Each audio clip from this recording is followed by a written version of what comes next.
Если ты играешь в Space Station 14, то возможно уже сталкивался с аббревиатурой ЦК – Центральное командование. Но что это за важные шишки такие и куда мы летим после окончания смены? Зачем мы выполняем какие-то цели и почему ОБР не прилетает к нам на помощь вовремя? Ты на канале Default Toolbox, и этот ролик для настоящих РП-червей, ведь сегодня, не сильно углубляясь в лор отдельно взятых серверов, мы обсудим воссозданную игроками структуру корпорации Nanotrazen. Приятного просмотра!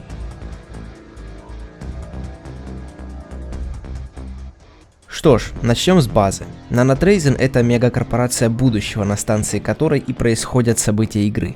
Каждый член экипажа подписал контракт с НТ и прибыл на очередную рабочую смену в «безопасный» в кавычках сектор на научно-космическую станцию.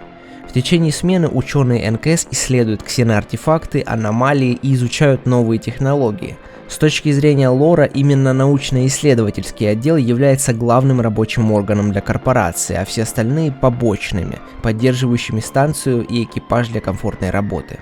Инженеры отвечают за электропитание и целостность объекта, снабжение отвечает за почту, куплю-продажу и добычу ресурсов. Медицинский стоит на страже здравоохранения, служба безопасности занимается защитой объекта и следит за соблюдением космического закона и порядка. Сервисный занимается разнообразным обслуживанием и развлечением экипажа. За каждым отделом закрепляется глава для эффективного менеджмента, и вместе с капитаном станции они организуют отдел командования. На экране выстроилась первая ступень иерархии космической станции, и сейчас мы пойдем глубже, к сути темы. Дело в том, что для IC персонификации администрации сервера, то есть для взаимодействия администрации с экипажем без нарушения игровой атмосферы, существует секториальный штаб центрального командования, или просто ЦК. Создание такого мощного руководства над командованием станции должно заставлять игроков более осмысленно давать приказы и вести себя как минимум компетентнее.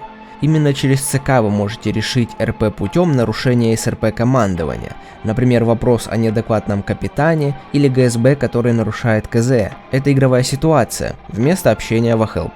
Во-вторых, ЦК может банально помочь при угрозах. Если игроки не справляются, например, с драконом или ядерными оперативниками и дохнут штабелями в ГОСТы, то администрация вполне может предложить свою помощь от лица центрального командования, чтобы разнообразить геймплей, но обычно они просто ждут запроса по факсу. Итак, вернемся в лор. Каждая взятая космическая станция, как правило, располагается в пространстве определенного сектора под контролем секториального штаба центрального командования. Место, куда мы летим после завершения смены, и является СЦК – станцией центрального командования. Тут экипаж может отдохнуть и отправиться на транспортных челноках по домам, либо же ожидать новой смены. На СЦК также может находиться разнообразный персонал, обслуживающий ЦК. Это уже решает чистая администрация сервера, зачастую щитспавном. Рассмотрим ключевые роли в структуре центрального командования.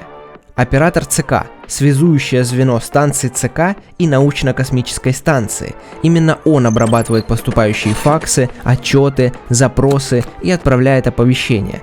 Игроки из ОЦК стараются контролировать ситуацию на научной станции, запрашивают отчеты о выполнении цели от капитана, а бывает даже отчеты по работе определенных отделов. АВД или другие представители ЦК, находящиеся на научной станции, для ЦК это глаза и уши. Они могут докладывать о нарушениях глав, когда капитан, допустим, будет скрывать это. Все подобное общение осуществляется строго через факсимильную связь, так как принято условие, что СЦК оповещений в консоль связи станции не слышит. В экстренных случаях командование станции может прибегнуть к красному телефону, особому устройству для короткого сообщения напрямую центральному командованию, но такой вид связи может быть попросту отвергнут администрацией. Также оператор может совершать звонки через специальный голопад, если такое имеется на СЦК, например, для сообщения на мостик или в каюту капитана. Представитель ЦК – это обобщающая роль полевых офицеров, инспекторов и дипломатов от ЦК. Обычно предназначен для проведения воспитательных бесед главам, ревизий по станции или решения вопросов, требующих очного обсуждения. Посылается в сопровождении нескольких офицеров синего щита или бойцов быстрого реагирования. При известной опасности на станции ПЦК не высылается, ведь в случае его безвозвратной смерти на станции виновные главы будут арестованы, а если нет виновных, то найдут.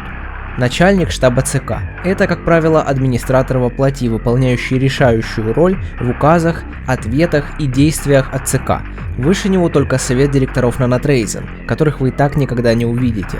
НШЦК буквально глава по сектору. Он вправе как повысить, так и понизить зарплату, издать директиву, изменить закон и решить, перенаправлять или не перенаправлять запрос на ОБР в Департамент специальных операций.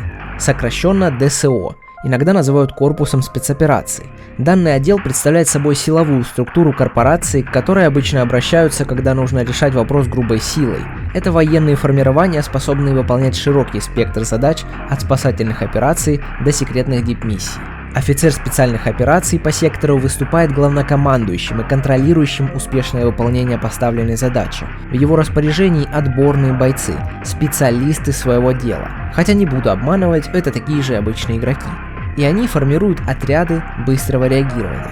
ОБР разделяют по характеру работы. Есть обычный боевой отряд, спасательный ОБР медиков или инженерный ОБР.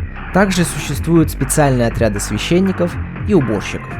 Для выполнения задач в условиях вируса или других биологических угроз существует отдельный отряд РХБЗЗ, снаряжение которых специально заточено для работы в условиях вируса, уничтожения зомби или блоба. Ну и, конечно же, в распоряжении ДСО существует, не побоюсь этого слова, мифический специальный отряд эскадрона смерти, который, по слухам, состоит из клонов и имеет передовые технологии и вооружения на рынке. Две стороны монеты эскадрона называются Танго и Фокстрот. Танго занимается тем, о чем говорится в названии отряда – полным уничтожением потерянных активов Нанотрейзен, в частности станций, где ситуация полностью вышла из-под контроля и целесообразней просто стереть объект и всех свидетелей. А вот Фокстрот действительно занимается спасательными операциями. Кроме того, виртуозно заметает разные следы, утечки информации и работает с человеческими ресурсами. Их главная задача не в уничтожении, а скорее в запудривании мозгов прессы, СМИ и работой на камеру. Данный отряд существует для сохранения репутации корпорации Нанотрейзен, и никто на станции, ПРП, не может знать про их истинное предназначение. Ну и собственно по основным ролям все. Капитан ВКФ, ассистенты ЦК, отряды ОПНУ, ОПУ, горничные ЦК, каким-либо образом фигурирующие роли ОПЗ или СССП, все это ивент-роли либо специфика отдельного сервера. Если вы считаете, что в этот костяк ЦК необходимо включить еще какие-либо должности, например, магистрата, жду предложения в комментариях. Не могу забыть про такую прекрасную игровую условность, как Blue Space артиллерия. Она действительно существует в реалиях СС-13, но в СС-14 это воображаемая пушка, управляемая ЦК. Они используют ее крайне редко, например, чтобы сбить неопознанный шаттл, вторгшийся в космическое пространство СЦК, либо же для уничтожения других нежелательных космических объектов. Ну и теперь отвечу на вопросы, которые сам задал в начале ролика. Цели станции на смену отправляет ЦК, и я думаю, вы сами заметили, что она ложится чаще всего на инженерный отдел. И это неудивительно, ведь помимо основных научных работ на объекте должна вестись модернизация станции, либо же постройка новых космических объектов, будь это шаттл или орбитальное хранилище. Если так посмотреть, то цель смены это больше как заглушка, чтобы у экипажа была четкая задача, по выполнении которой они получат зарплату и отправятся отдыхать. Я еще нигде не видел межраундовой экономики, поэтому зарплаты за смену, которые я и сам, играя за ЦК, люблю шантажировать экипаж, мол, если вы мне не напишите отчет, я вам урежу зарплату, или если вы вызовете ивак, не закончив цель, плата будет чуть ли не отменена, это все просто слова, и нон-РП экипажу вообще пофигу на зарплату за цель. Они зачастую просто хотят закончить эту смену и начать новую. С этим ничего пока не поделаешь. Это на самом деле проблема, но никому до этого дела нет. Хорошо, следующий вопрос про долгое рассмотрение запросов на ОБР. Тут существует две РП-причины. Первая – долгая бюрократическая цепочка. Запросы должны обработать, передать в ДСО, найти свободный отряд, утвердить, провести брифинг и только потом отправить в сектор. Другое дело – вызов ОБР при войне с ядерными оперативниками. Горлокс не глупые ребята, они имеют в своем арсенале одну мощную систему, принцип действия которой известен лишь по слухам. По прибытию в расположение станции, мародеры-налетчики устанавливают Blue Space колодец. Это затрудняет навигацию сверхзвуковых прыжков шаттлов в этом районе где-то на 15 минут.